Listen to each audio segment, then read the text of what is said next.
All set na para sa nalalapit nilang reunion, ang 90s Pinoy dance group na Street Boys. Sa panayam ng News 5, ibinida ng grupo ang kanilang hindi kumukupas na galing. Nasa frontline ng balitang yan, si MJ Marfori.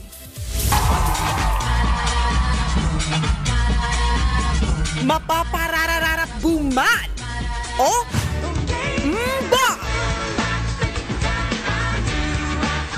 Wala pa rin kupas ang iconic dance group na Street Boys, lalo na sa muling pagsasama-sama in decades ng mga miyembro nitong sina Jong, Danilo, Chris, Joseph, Vong, Joey, Maynard at Nico.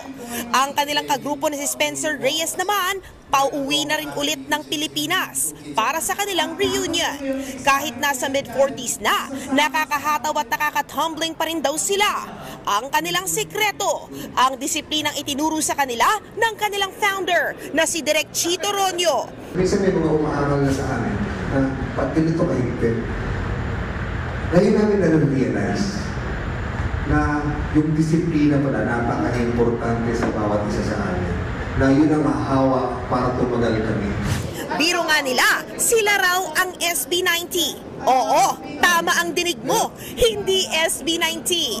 Dahil 90s sumikat ang Street Boys. Pero sabi ng Street Boys, in-invite pa rin daw nila ang mahalima sa kanilang reunion. Actually, tinry namin yung SB90 talaga. Kaya lang, conflict sa schedule nila. Tapos tinry namin ng sex bomb, SB rin kasi sila, conflict din sa schedule. South Border, tinry namin, conflict din sa schedule.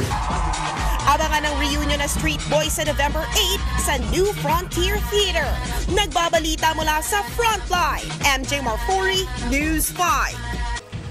Mga kapatid, ito po ang inyong K-Alaman Queen, Kalad Karen. Always remember na ang K-Alaman ay K-Yamanan. Kaya para sa latest showbiz news at dagdag impormasyon, mag-follow at mag-subscribe sa social media pages ng News 5. K? Okay.